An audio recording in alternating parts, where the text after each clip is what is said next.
Hello, my name is David Tenney, and I am a curriculum developer here at Moffitt Cancer Center. I work in the quality department in the business office, which is training and development. But it was a long journey to get here to Moffitt. A lot of people ask me, how in the world did you get there? I said, you don't look like a curriculum developer. You look like a football player walking down the hallway. And it's funny because that's what I used to be. I played football till I was 30. I coached football, high school football in college, and a little bit professionally, and loved it, and was a school teacher as well. And there were, I guess, through that journey there's a lot of roadblocks along the way, a lot of obstacles, and but it was a very interesting path. A lot of people ask me, how did you get here if you're coaching football and teaching? What I decided to do was I wanted to go back to college and get a master's degree. I'm a single dad, divorced, and so I'm raising 2 children. I had just lost my job, and I'm going back to college to get my master's. And there's a lot of things going on in my head at that time, you know, and to think that I was going to just get into something like getting my master's where I needed a razor-sharp focus would be difficult, but I know that I needed to take the next step in order to provide for my family. And some of those obstacles, I guess, and I've dealt with them for years as well. I kind of broke them into 3 categories.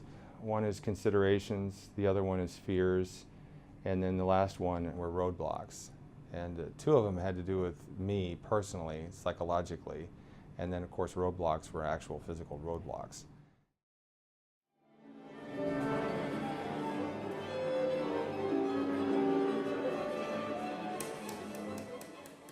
Things are always running through your head all the time, and there were many considerations, but one that I probably think of right off the bat was, can I even do this? You know, after all these years, can I actually go back to college? Do I have the study bug? Can I sit down and focus and study and read and write and be disciplined enough to be a student again? I mean, it's been a long time since I was a student, and I was going to go back to college at Full Sail and get my master's degree, and it had been a long time, and I was wondering if I could even do this. So when I'm considering getting my master's, I chose to do it online because I had other things going on in my life at the time. 1, I was unemployed. 2, I'm a father of 2 children. Going back to school, I was going to take away because I was completely dedicated to my 2 children. When would I have time to do this? Well, going back and getting my degree, thinking that I have to go into the classroom, I'm going to miss time with my children, so I chose online education. So in dealing with these considerations, there were 2 things I had to do: admit it and deal with it. If I want to make it simple, I could just say, admit I have these considerations and deal with them. And so and who do I admit that to? Myself? Well, yeah, that's one. But the other was I needed to bring it out into the light, which means I needed to tell somebody about it. And in this particular case, my partner in this experience of my master's degree, my education, was Full Sail University. And so I let them know all the considerations that I had going on. And so we were able to then work together to get through those, meaning that, okay, we can do it this way. We have the money for this. You have the time for your family because you can do this on other times. And I decided that, you know, it was self-paced. I mean, sure, we had deadlines and things like that, but because it was online education, I wasn't anchored to a classroom. So it was really, once I brought them out, we could talk through them, and I was educated on the process, and they dispelled any myths that I might have, preconceived notions that I might have had about education, and I was able then to easily move on from there. But again, I had to admit it to them and to myself, and then once you do that, you can deal with it.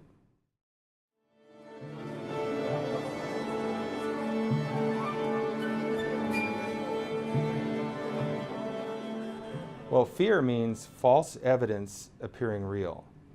So it's really not there.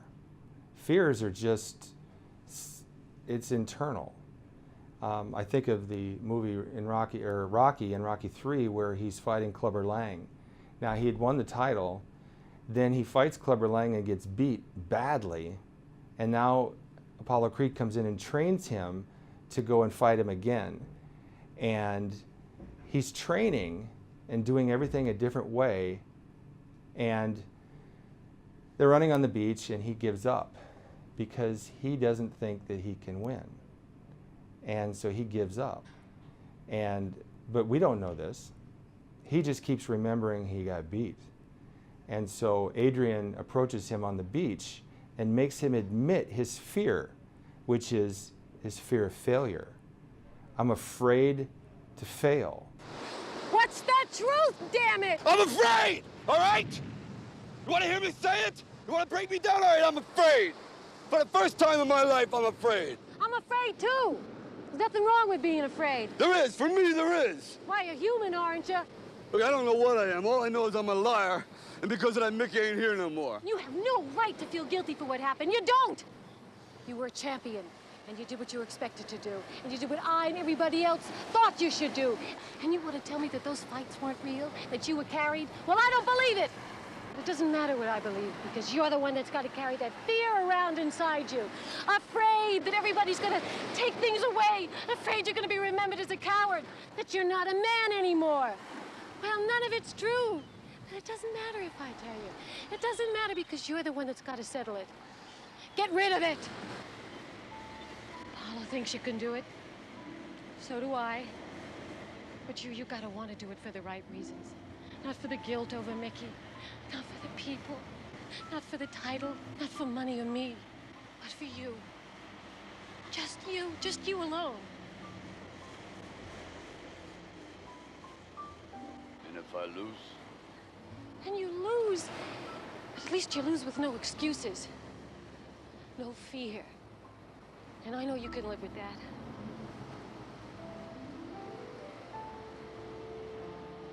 And once he was able to bring that to light and deal with it, and Adrian helped him, so you bring that fear to light, you talk to somebody about it, he was able to overcome that, and of course he was then even more motivated than before, and then he went on from there. And now I understand that that's just a movie, but fears are a lot of what ifs. What if this? What if that? These things haven't happened. So we're creating these things inside of us that are paralyzing us, make us stop. And you know, that could be, what if I'm not good enough? What if I fail? What if something comes along? Anything can come along. In my situation, being unemployed, you know, obviously I'm going to have you know, concerns like how am I going to pay for this and things like that. But I think the biggest one that stands out to me was fear of failure. And I think a lot of people deal with that. And because this is a master's degree, and I know that you're held to a higher standard. But with all the things going on in my life at that time, I didn't think that I was going to be able to succeed. You know, they're just made up. It's false evidence appearing real. And so we can bring those up and dispel that false evidence and move on from there.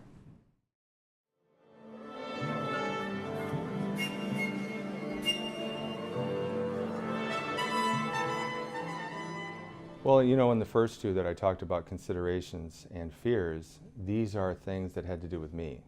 Unlike fear or considerations and fears, roadblocks are actual, they're real. And so they're not made up. Do I have enough money? You know, can I afford this? Well, and so do I have enough time? I was unemployed at the time, and so the roadblock there was that, you know, the money part. You know, in sports, being, you know, had playing football and track and baseball. When I look at an obstacle, I don't look at it as a negative. I look at it as an opportunity to be better. And if our whole life was cushy and easy, where would we be? I think life is all about overcoming obstacles along the way. Some are more difficult than others, but they're not impossible. Right? One of the things I need to understand about roadblocks, when I look back on my life, they're going to come whether I like them or not. And some are going to be surprises, some are going to be predictable. But a lot of them are going to be unpredictable. And, well, maybe I should think about this as an opportunity rather than an obstacle. And so I changed my mindset. And so as long as I keep saying that to myself along the way, whether it be I don't have enough finances, or I don't have a job, or this program is too hard, I consider it an opportunity, all joy, knowing and understanding that when I look back and reflect back on my life and seeing all the obstacles that I've overcome, even that's motivation. I'm thinking, well, I did it then, I can do it now. And I did it before, it worked, I'll do it again. And I'll do it again, and I'll do it again. And so just reflecting back on previous experiences and using that mindset has helped me along the way to consider, you know, the world wants you to think, oh, here we go again. Or, hey, I'm going to get through this. Here's an opportunity to be better than I was before.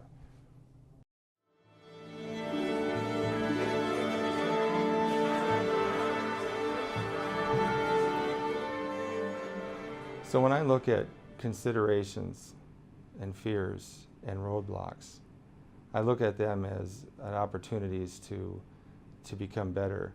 The things that I do with this is I face them head on, I bring them to light, and I overcome them one step at a time. Now, I believe in being a lifelong learner. So when I consider these obstacles and roadblocks, one of the things that you have to do is not stop or hesitate. In athletics, if you hesitate, you're done. And so we want to constantly be moving forward, so don't ever stop. And I look back and I see how that has worked in my past, that has motivated me before. And so I know that I'm actually excited about it when I see this opportunity. And so it helps me to keep moving forward, to keep attaining higher and higher and higher, because I set a new goal and a new goal, knowing and expecting that there are going to be these fears, considerations, and roadblocks along the way. I now can plan for them, even though some of them I don't know what they're going to be, but I know they're coming. And so I'm not going to get depressed about it. I'm going to get excited about it because I know that in the end, as I move forward, it's going to get me to where I want to be.